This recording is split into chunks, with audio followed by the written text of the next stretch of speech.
Good morning, students. Today we are going to continue the chapter 5 primary activities. In the last class, we discussed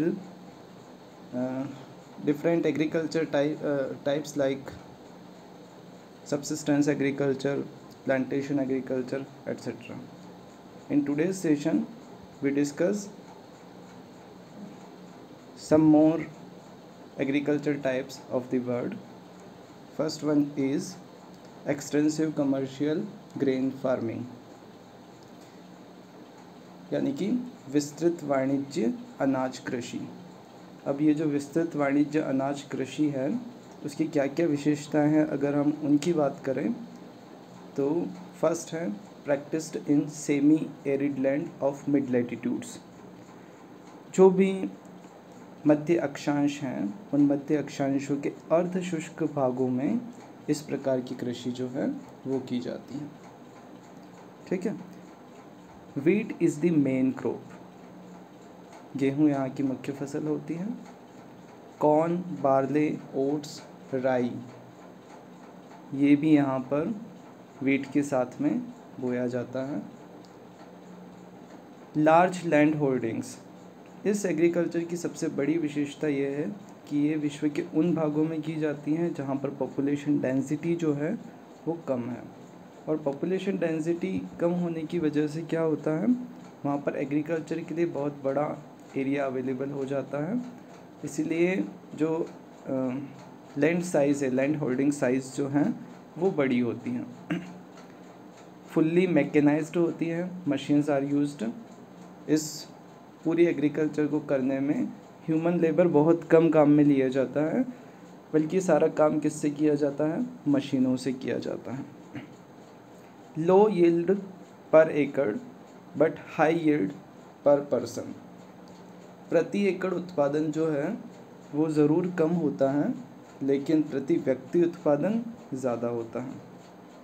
अब इसको अगर हम समझें तो हम लोग ये कह सकते हैं कि एक बहुत बड़ा क्षेत्र है जिस पे मान लिया वीट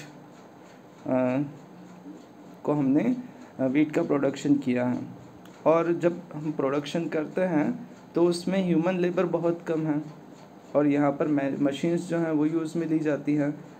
तो अगर पर पर्सन प्रोडक्शन देखा जाए तो वो वहाँ पर बहुत ही ज़्यादा हो जाता है, क्योंकि लोगों की संख्या कम है और एरिया बहुत ज़्यादा होने की वजह से पूरे एरिया पर बराबर ध्यान नहीं दिया जा सकता। तो इसी वजह से प्रति एकड़ उत्पादन जो है वो क्या होता है, यहाँ पर कम होता है। Practised in prairies, pampas, veldts, downs and Canterbury plains, तो ये सारे प्लेन्स जो हैं ये मिड लेटीट्यूड्स में मिलते हैं एंड ग्रास लैंड्स हैं एक तरीके से ये, और टेम्परेट ग्रास लैंड हम लोग इनको कह सकते हैं, क्योंकि इनकी जो लोकेशन है प्रेरीज, पम्पास, वेल्ड्स, डाउन्स और कैंटरबरी की, वो 23.5 to 66.5 degree north and south latitudes जो हैं उनके बीच में मिलती हैं। अब इन सारे जो प्लेन्स हैं सबसे पहले हम उनकी लोकेशन देख लें और फिर किन किन एरिया में ये extensive commercial grain farming cultivation होती है उसको समझते हैं। देखिए इस मैप में शो होता है कि कहाँ पर कौन से एरिया हैं। जैसे कि प्रेरीज की बात करें तो प्रेरीज कहाँ पर मिलते हैं, कनाडा एंड अमेरिका। उसके बाद है पम्पास, पम्पास है अर्जेंटीना। फिर है वेल्ड्स है south Africa. Downs Australia. Canterbury New Zealand. And अगर हम लोग स्टेपीज़ की बात करें तो यूरोप और एशिया के जो हिस्से हैं यहाँ पर टेम्परेट रीजन में क्या मिलेगा, स्टेपीज़ जो हैं वो अवेलेबल हो जाते हैं। तो ये सारे ग्रास लैंड की लोकेशन अगर देखें तो आप देख सकते हैं यहाँ पर है 20 डिग्री और यहाँ है 60 डिग्री, लगभग नॉर्थ में भी और साउथ में भी ये सारे ग्रास लैंड जो हैं इसी लैटिट्यूड में मिलते हैं। तो हम कह सकते हैं कि ये सारे के सारे टेम्परेट ग्रास लैंड हैं और केवल घास ही यहाँ पर होती है, जिसकी वजह से उसको साफ़ करके यहाँ पर वीट फार्मिंग बहुत अच्छे से जो है वो की जा सकती है। बहुत ही बड़े लेवल पर प्रोडक्शन होता है, लैंड होल्डिंग साइज़ बहुत ज़्यादा होती है और फुल्ली मैकेनाइज्ड होता है, क्योंकि ये सारे रीजन डेवलप्ड नेशन के हैं। जैसे कि कनाडा और यूएसए की बात करें, डेवलप्ड नेशन है। अर्जेंटीना में भी जो पम्पास ग्रासलैंड में एग्रीकल्चर होती है वो कम्प्लीटली मैकेनाइज्ड है। स्टेपीज़ यूरोप और एशिया की रीजन जहाँ पर डेवलप्ड एरिया है कम्प्लीटली। उसके अलावा डाउन्स और कैंटरबरी न्यूजीलैंड और ऑस्ट्रेलिया के एरिया भी बहुत ही ज़्यादा डेवलप्ड है, इसलिए यहाँ पर एक्सटेंसिव कमर्शियल ग्रेन फार्मिंग जो है वो की जाती है। नेक्स्ट टाइप है mixed farming. This is practised in north western Europe, eastern north America, parts of Eurasia and temperate latitude of southern continent. Temperate latitude means 23 to 66 degree and half के बीच वाला जो एरिया है वो सभी की सभी temperate latitudes कहे जाएंगे। तो सदर्न कॉन्टिनेंट्स जो हैं वहाँ पर टेम्परेट लैटिट्यूड्स में इस प्रकार की एग्रीकल्चर मिलती है। और उसके अलावा नॉर्थ में नॉर्थ वेस्टर्न यूरोप, यहाँ पर north western Europe and parts of Eurasia, ये पूरा यूरेशिया का हिस्सा, and north east north America, ये है ईस्टर्न नॉर्थ अमेरिका वाले पोर्शन में आपको मिल जाएगा। तो इन सारे एरिया में मिक्स फार्मिंग होती है। अब इसकी क्या क्या विशेषताएं हैं? Here crop cultivation along with animal husbandry is practised. Crop cultivation के साथ में पशुपालन जो है वो भी यहाँ पर किया जाता है। क्रॉप्स की बात करें, वीट, बार्ले, ओट्स, राई, मेज़, फोडर एंड रूट क्रॉप्स जितनी भी है, कंदमूल फसलें जो भी हैं उनको बोया जाता है। और rearing of farm animals like cattle, sheep, pig, poultry is done to provide extra income. तो क्रॉप प्रोडक्शन तो है ही, लेकिन उसके साथ में एनिमल्स को भी यहाँ पर जो है वो पाला जाता है। There is crop rotation and intercropping along with high capital expenditure on farm inputs। यहाँ पर क्या होता है, क्रॉप को रोटेशन में शस्यावर्तन वाली विधि जो है वो अपनाई जाती है कि एक बार एक सीज़न में एक फसल को ले लिया, उसके बाद दूसरी सीज़न जब आती है तो क्रॉप चेंज कर दी जाती है। तो वो है जिससे क्या है कि मिट्टी की फर्टिलिटी जो है, सॉइल फर्टिलिटी जो है वो बनी रहे। और इंटरक्रॉपिंग भी होती है, मतलब एक ही एरिया में बहुत सारी क्रॉप्स जो हैं वो लगा दी जाती है। तो ये भी यहाँ पर हम लोगों को देखने को मिलता है। इसके अलावा अगर हम लोग देखें एक्सपेंडिचर की बात, तो विकसित कृषि यंत्र यहाँ पर काम में लिए जाते हैं, रासायनिक खाद, फर्टिलाइज़र्स जो हैं वो यूज़ में लिए जाते हैं, और बहुत ही ज़्यादा कैपिटल इन्वेस्टमेंट जो है वो इस तरीके की फार्मिंग में किया जाता है। इसके एरिया नॉर्मली टेम्परेट रीजन वाले हैं, Europe, Eurasia region, North America में ईस्टर्न पोर्शन जो है, नॉर्थ ईस्टर्न पोर्शन जो है वहाँ पर आपको मिल जाएगा। और साउथ सदर्न हेमिस्फीयर में जितना भी टेम्परेट रीजन है यहाँ पर हमें इस तरीके की एग्रीकल्चर जो है वो मिल जाती है। जैसे आप यहाँ देखते हैं, ये साउथ अफ्रीका वाले हिस्से, यहाँ अर्जेंटीना वाला हिस्सा, तो ये सारे के सारे किस में है? टेम्परेट रीजन में है। नेक्स्ट टाइप ऑफ फार्मिंग है dairy farming, most advance and efficient type of animal rearing. ये सबसे एडवांस है और इसमें फुल्ली मैकेनाइज्ड होती है, इसलिए हम लोग इसे most advance and efficient type of animal rearing कह सकते हैं कि पशुओं को पालने का सबसे अच्छी और उन्नत तकनीक जो है वो डेयरी फार्मिंग है, डेयरी कृषि है। हाईली कैपिटल इंटेंसिव, इसमें पूंजी की बहुत अधिक आवश्यकता होती है। और animal shed, storage facility, mulching machines are used. जो भी पशु हैं उनके लिए छप्पर लगाना है, शेड की व्यवस्था करनी है, स्टोरेज जो है, जो भी घास फूस है उसके लिए स्टोरेज रखना है, और जो भी दूध का प्रोडक्शन हो रहा है उसके प्रोडक्शन के लिए जितने भी इंस्ट्रूमेंट्स काम में लिए जा रहे हैं उनकी यहाँ पर बहुत ज़्यादा ज़रूरत होती है और उनको काम में लिया जाता है। Specially emphasis is laid on breeding health care. पशुओं का जो स्वास्थ्य है, उनका प्रजनन जो है और उनकी जो हेल्थ है उस पर बहुत ज़्यादा ध्यान दिया जाता है। ये एग्रीकल्चर हाईली लेबर इंटेंसिव है, इसमें ह्यूमन लेबर की बहुत ज़्यादा ज़रूरत होती है। नो ऑफ सीज़न, इसमें किसी भी तरीके का ऑफ सीज़न जो है वो हमें नहीं मिलता है। पूरे साल भर जो है इस तरीके की डेयरी फार्मिंग जो है, डेयरी कृषि जो है वो की जाती है। Practised nearly urban areas and industries. जो भी शहरी क्षेत्र हैं और जो भी औद्योगिक क्षेत्र हैं उनके नज़दीक वाले क्षेत्रों में ही इस प्रकार की कृषि की जाती है, क्योंकि ताज़ा दूध और जितने भी डेयरी उत्पाद हैं उनके लिए ये सबसे अच्छे बाज़ार होते हैं, अर्बन एरिया और इंडस्ट्रीज़। तो इसीलिए ये शहरी क्षेत्रों के और इंडस्ट्रियल जितने भी एरिया हैं उनके नज़दीक जो हैं ये डेयरी फार्मिंग की जाती हैं। Development of transportation, refrigeration, pasteurisation have increased the marketing. अभी हम लोग अगर वर्तमान समय की बात करें तो जितने भी ट्रांसपोर्ट के साधन हैं, यातायात के साधन हैं, जितने भी रेफ्रिजरेशन के इंस्ट्रूमेंट्स हैं, प्रशीतक जितने भी काम में लिए जाते हैं और पाश्चरीकरण जो है उसकी सुविधा की वजह से जो डेयरी उत्पाद हैं उनको बहुत लंबे समय तक हम लोग प्रिजर्व करके रख सकते हैं। अब ये जो डेयरी फार्मिंग है इसके कौन कौन से एरिया हैं अगर उनकी बात करें तो there are 3 main reasons of commercial dairy farming. The largest is north western Europe, the second is Canada and the third belt includes South Eastern Australia, New Zealand and Tasmania.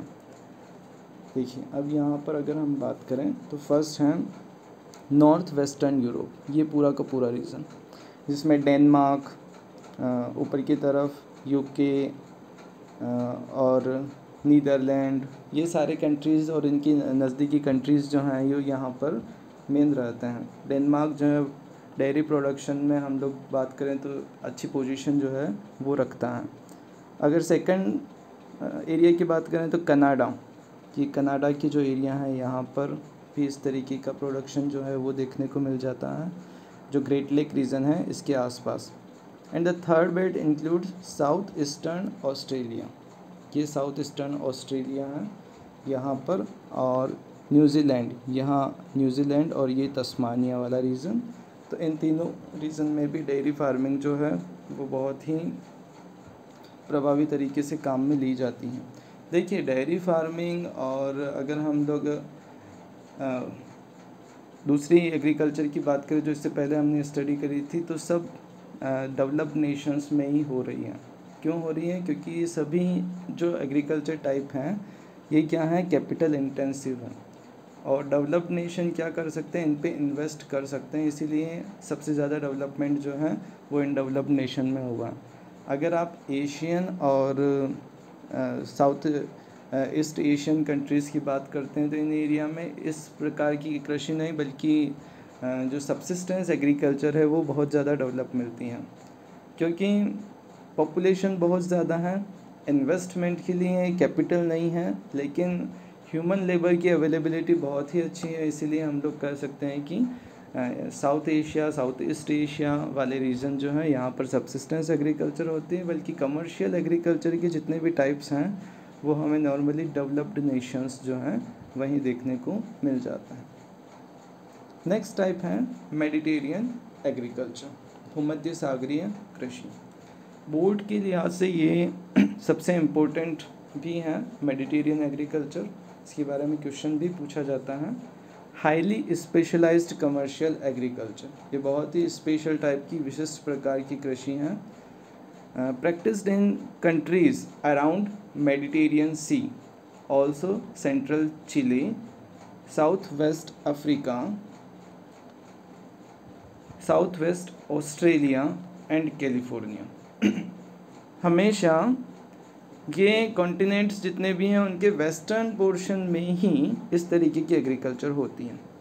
जैसे हम लोग यहाँ पर देखते हैं मैप में, पहला तो मेडिटेरियन बेसिन की बात करें, पूरा का पूरा जो भूमध्य सागर है इसके चारों तरफ के जो देश हैं उन सभी देशों में मेडिटेरियन एग्रीकल्चर होती है।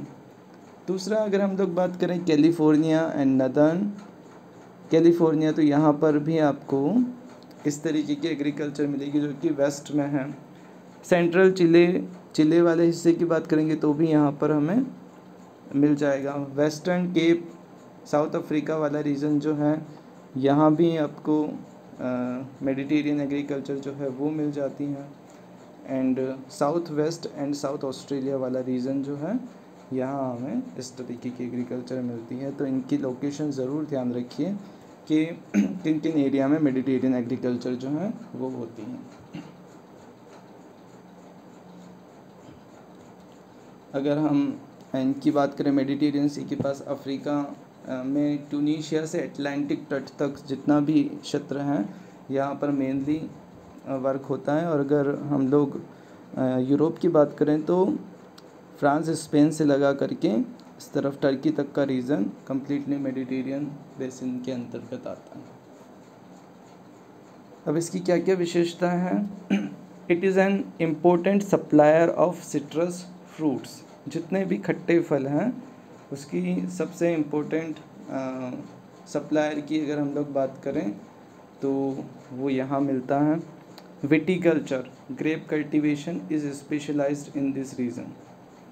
मुख्य रूप से अंगूरों का उत्पादन जो है वो मेडिटेरियन रीजन में बहुत अच्छे से होता है। बहुत अच्छी क्वालिटी के ग्रेप्स जो हैं उनका प्रोडक्शन यहाँ किया जाता है। The best quality wine is produced from grapes in this reason.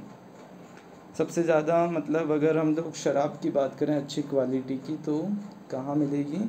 In Mediterranean reason वाले एरिया में मिलेगी, क्योंकि ग्रेप कल्टीवेशन यहाँ पर बहुत ही अच्छे से की जाती हैं। Low quality grapes are used for raisins and currents.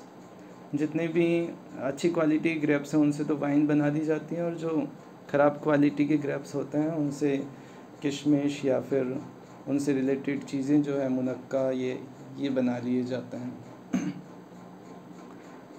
Olive and figs are also grown. अंजीर और जैतून जो है उनका भी उत्पादन यहाँ पर किया जाता है। Fruits and vegetable are grown in winter which are great demand in Europe. जो फ्रूट्स हैं शीत ऋतु में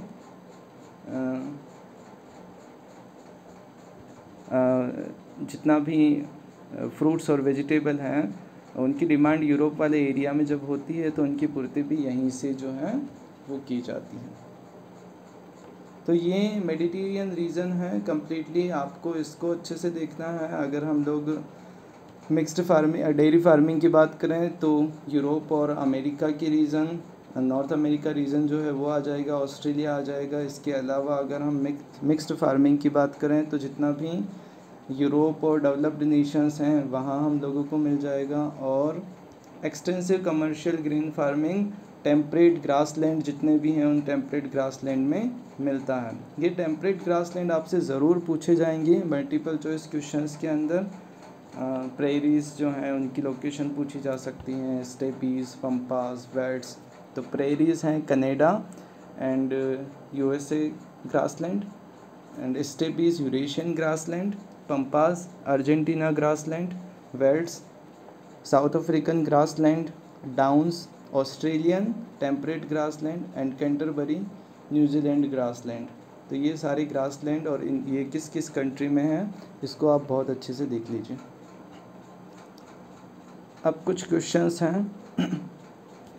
define the term mixed farming, explain any 4 characteristics of mixed farming practised in the world. जो भी मिक्स फार्मिंग है, मिश्रित कृषि है, उसको बताना है ये क्या है और इसकी कोई 4 विशेषताएं जो हैं उनका वर्णन करना है। What is the importance of dairy farming, dairy कृषि की क्या महत्व है। Why is it mainly practice near urban and industrial centres of the world, ये क्यों शहरी और औद्योगिक क्षेत्रों के नज़दीक जो हैं वो की जाती हैं? कोई 2 कारण जो है वो आपको बताने हैं। इन क्वेश्चंस के आंसर लिखिएगा और अगर कोई दिक्कत हो तो आप पूछ सकते हैं। इसके साथ ही इस चैप्टर से मैप वर्क आपको पूछा जाएगा। तो कुछ मैप वर्क जो क्वेश्चन फॉर्म में पूछा गया है, आज मैं आपको सिलेबस से रिलेटेड मैप वर्क नहीं बता रहा हूँ, जो इससे रिलेटेड है, जो एग्ज़ाम में क्वेश्चंस पूछे गए हैं वो क्वेश्चंस मैं आपको देता हूँ, तो आप उनके आंसर्स लगाने की कोशिश कीजिएगा। मैप बेस्ड क्वेश्चन में फर्स्ट है N area of dairy farming. यहाँ पर ए सिंबल से मैंने शो किया है, फर्स्ट ए सिंबल से N area of dairy farming. फिर है बी सिंबल में N area of nomadic herding. N area of nomadic herding, उस एरिया का नाम लिखना है। सी है N area of extensive commercial grain farming. ये आपको बताना है कि उस एरिया को किस नाम से जानते हैं। एंड डी में है N area of subsistence gathering. तो सब्सिस्टेंस गैदरिंग का कौन सा एरिया है, ये डी सिंबल से शो किया गया। ये चारों सिंबल जो हैं वो यहाँ दिए गए हैं। First A an area of dairy farming, B an area of nomadic herding, C an area of commercial grain farming and D an area of subsistence gathering। इन चारों को कंप्लीट करिए, चारों मैप बेस्ड क्वेश्चंस को और इससे पहले वाले important questions को। और अगर आपको कोई दिक्कत होती है तो डिस्कशन सेशन में हम लोग इसको ठीक करेंगे। Okay, thank you.